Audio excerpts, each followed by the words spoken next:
بسم اللہ الرحمن الرحیم۔ ڈیئر اسٹوڈینٹس، السلام علیکم۔ سیکنڈ ایئر اردو کے لیکچر کے ساتھ فاروق احمد حاضر خدمت ہے۔ ڈیئر اسٹوڈینٹس، ہم نظم پڑھ رہے ہیں تغیر۔ پہلے اس کے 3 شعر اس سے پہلے لیکچر میں ہو چکے ہیں۔ آج آگے پڑھتے ہیں۔ نظم کا عنوان تغیر۔ نظم کا عنوان تغیر۔ تغیر کے میننگ ہوتے ہیں تبدیلی، بدلاؤ، انقلاب۔ شاعر کا نام احسان دانش۔ شاعر کا نام احسان دانش۔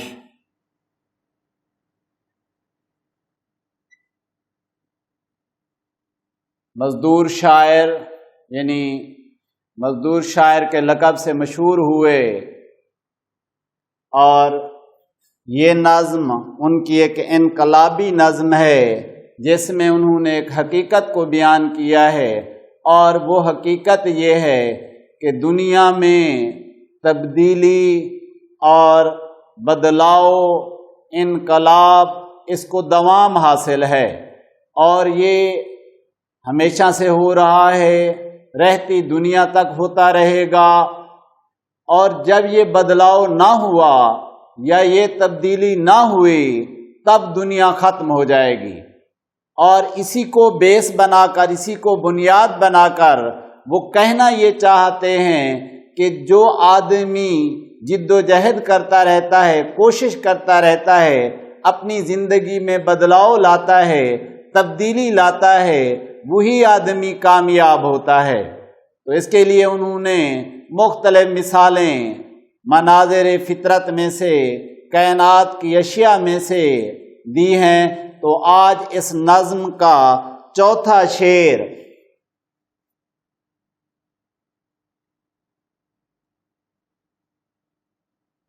شعر نمبر 4، اور وہ یہ ہے: نکہت کی کوششیں۔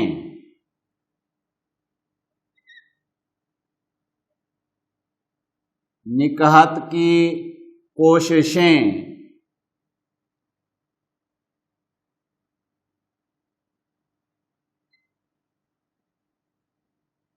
نکہت کی کوششیں کہ نکلنا نصیب ہو۔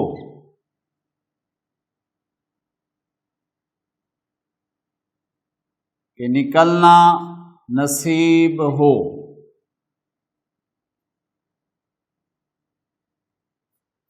اور اس کا دوسرا مصرع ہے: موسم کو یہ لگن۔ موسم کو یہ لگن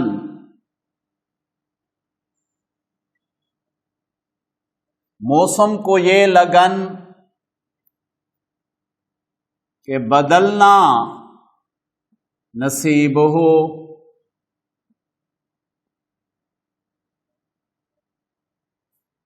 نکہت کی کوششیں کہ نکلنا نصیب ہو۔ موسم کی یہ لگن، موسم کو یہ لگن کہ بدلنا نصیب ہو۔ اس شعر کے مشکل الفاظ: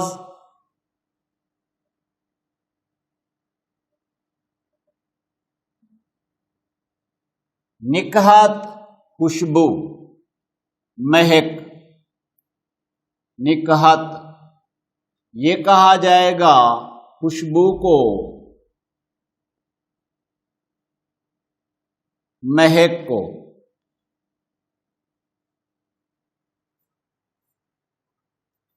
اور دوسرا لفظ اس مصرعے میں ہے نصیب، مقدر، حصہ، اس معنی میں بھی یہ لفظ استعمال ہوتا ہے۔ قسمت،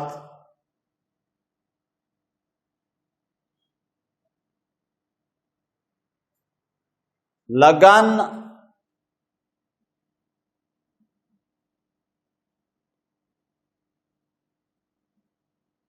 خواہش، شوق، آرزو، تمنا اور بعض اوقات کوشش کے معنی میں بھی مستعمل ملتا ہے۔ تو ڈیئر اسٹوڈینٹس، احسان دانش مزدور شاعر اور اپنی اس انقلابی نظم میں جس کا عنوان ہے تغیر، وہ یہ کہہ رہے ہیں کہ نکہت کی کوششیں کہ نکلنا نصیب ہو، موسم کو یہ لگن کہ بدلنا نصیب ہو۔ اس سے پہلے وہ کہہ چکے ہیں کہ کائنات میں تبدیلی ایک حقیقی بات ہے یا ایک حقیقت ہے، کوئی اس کا انکار نہیں کر سکتا، نہ میری اس بات کو وہ کہتے ہیں کہ کوئی رد کر سکتا ہے۔ یہاں تک کہ تاریک تر راتیں سحر کا اجالا چاہتی ہیں، صبح کا اجالا چاہتی ہیں، اور ہر آواز یہی چاہتی ہے کہ میرے بعد سناٹا ہو جائے، خاموشی ہو جائے اور کچھ پل مجھے بھی قرار مل جائے۔ اور اس سے پہلے انہوں نے کہا تھا کہ خزاں اگر باغ کے اندر ہے تو وہ بہار کو راستہ دکھا کر آئی ہے، کہ اس کے بعد باغ کے اندر، گلستان کے اندر، باغیچے کے اندر بہار آئے گی۔ اور درخت کے ایک ایک پتے سے ہمیں گلستان کا حال معلوم ہو رہا ہے، اور وہ اپنی خاموش زبان سے اپنا سارا حال بیان کر رہا ہے، چاہے وہ درخت کا پتا ہو، چاہے وہ پھول کی پتی ہو، ہر برگ کا سناٹا، خاموشی، وہ بھی زبان حال سے اپنا قصہ بیان کر رہا ہے کہ میرے اندر کیسے بدلاؤ آیا، کیسے تبدیلی آئی، اور میں انقلاب کی نظر کیسے ہوا۔ تو اپنی بات کو آگے بڑھاتے ہوئے احسان دانش کہتے ہیں نکہت کی کوششیں کہ نکلنا نصیب ہو، یعنی خوشبو کی یہ کوشش ہے کہ وہ بند کلی سے باہر آئے، اور بند کلی سے باہر آ کر فضا کے اندر بکھرے، منتشر ہو۔ حالانکہ خوشبو کا بکھرنا، منتشر ہونا اس کے وجود کے خاتمے کا باعث بھی بن سکتا ہے، لیکن وہ کائنات کو منور کرنا چاہتی ہے خوشبو، کائنات کو مہکانا چاہتی ہے خوشبو۔ تو شاعر نے یہ کہا نکہت کی کوششیں کہ نکلنا نصیب ہو۔ اب ڈیئر اسٹوڈینٹس، آپ سوچ سکتے ہیں کہ کلی کے اندر بند ہے خوشبو، اور جب کلی چٹک کر، شگفتہ ہو کر، کھل کر پھول بنتی ہے، تو پھول سے بہتر جگہ خوشبو کو اور کون سی ملے گی کہ وہ نرم اور نازک بھی ہے، ملائم بھی ہے، نفیس بھی ہے، عمدہ بھی ہے، اعلیٰ بھی ہے، بہتر جگہ بھی ہے، خوبصورت بھی ہے، حسین و جمیل بھی ہے۔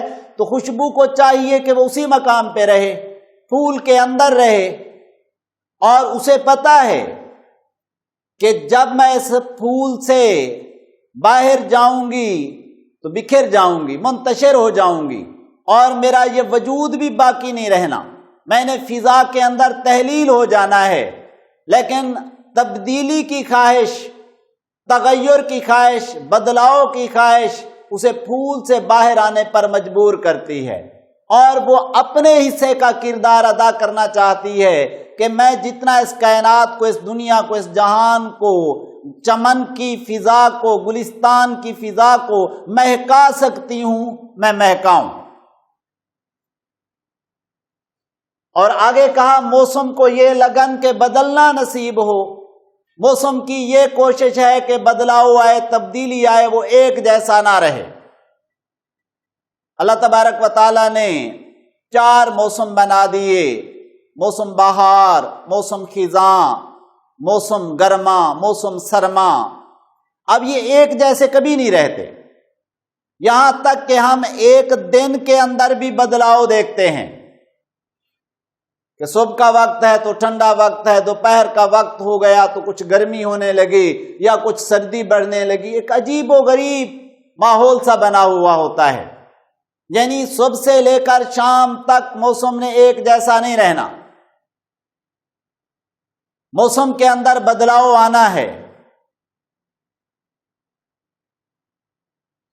کتنی جلد بدل جاتے ہیں انسان جانا، یوں ہی موسم کی ادا دیکھ کے یاد آیا، یعنی یوں ہی موسم کی ادا دیکھ کے یاد آیا، کتنی جلد بدل جاتے ہیں انسان جانا۔ تو یہ موسم بھی تبدیل ہوتے رہتے ہیں اور بدلاؤ ان میں بھی ہے۔ تو کہنا یہ چاہتے ہیں کہ مظاہر فطرت کو دیکھ لو کہ مظاہر فطرت کے اندر بدلاؤ ہے، تغیر ہے، تبدیلی ہے، انقلاب ہے، تو انسان ایک کیفیت پہ راضی کیوں رہنا چاہتا ہے؟ وہ اپنے آپ کو کاہلی اور سستی کا شکار کیوں بناتا ہے؟ وہ اپنی طبیعت میں، اپنے مزاج میں، اپنے کام کاج میں بدلاؤ کیوں نہیں لاتا؟ تبدیلی کیوں نہیں لاتا؟ وہ متحرک کیوں نہیں ہوتا؟ اگر متحرک نہیں ہوگا جمود کا شکار ہو کر صفحہ ہستی سے مٹ جائے گا، اور اگر تبدیلی اور بدلاؤ اور انقلاب کے اصول کو تسلیم کر کے جد و جہد کرے گا، کوشش کرے گا، تو وہی نصب العین کو پائے گا اور وہی منزل مقصود پر پہنچے گا۔ اس لیے انہوں نے مثالیں دے کر، مظاہر فطرت کے اصولوں سے مثالیں دے کر یہ بتایا کہ کائنات کے ذرے ذرے میں بدلاؤ ہے، کائنات کے ذرے ذرے میں تبدیلی ہے۔ اور اپنی بات کو آگے بڑھاتے ہوئے وہ شعر نمبر 5 میں کہتے ہیں، پہلے میں اس شعر کو لکھ دیتا ہوں۔ شعر نمبر 5، شمس و قمر کو ضد ہے،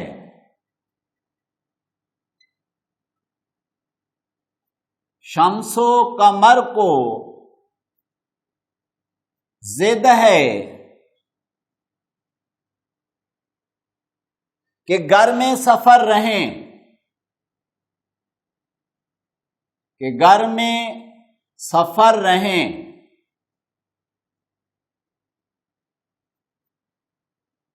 بے رنگیوں میں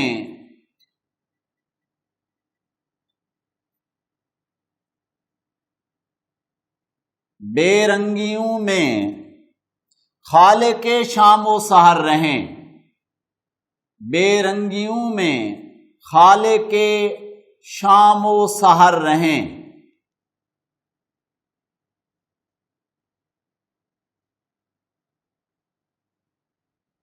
تو پانچویں شعر میں شاعر احسان دانش یہ کہہ رہے ہیں،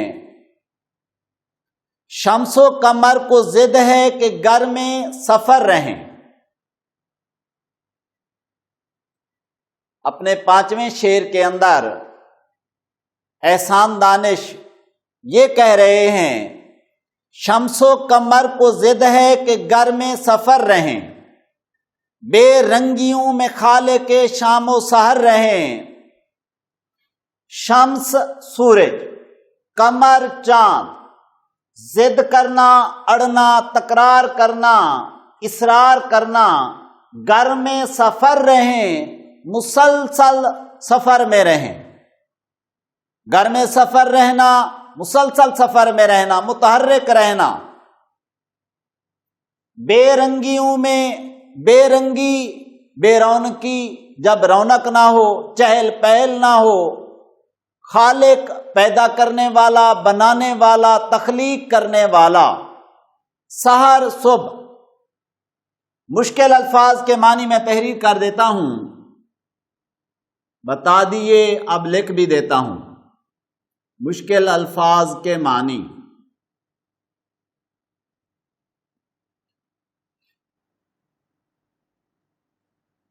شمس سورج، آفتاب،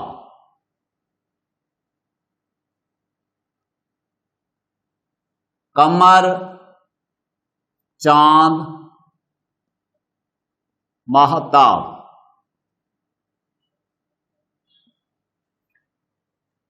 ضد اڑنا، اصرار کرنا،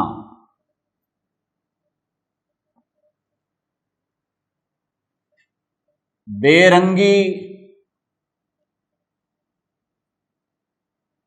بے رونقی،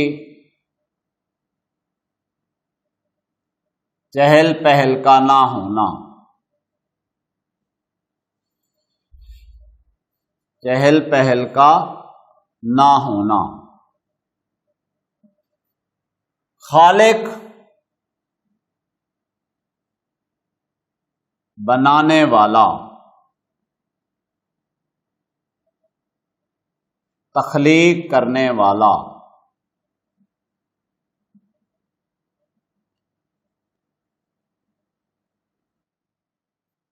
اس شعر کے اندر احسان دانش اپنی بات کو آگے بڑھاتے ہوئے یہ کہہ رہے ہیں کہ شمس و قمر کو ضد ہے کہ گھر میں سفر رہیں، یعنی سورج اور چاند یہ بھی اس بات پر مصر ہیں، اس بات پر اصرار کر رہے ہیں کہ یہ ہمیشہ سفر کرتے رہیں، متحرک رہیں، جمود کا شکار نہ ہوں۔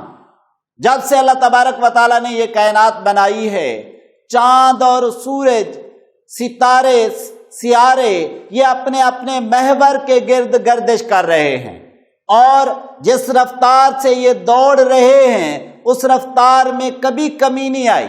ان کا ٹھہراؤ ان کے لیے تباہی اور بربادی کا باعث بنے گا، اور ان کے لیے نیستی کا باعث بنے گا، یعنی یہ تباہ و برباد ہو کر رہ جائیں گے۔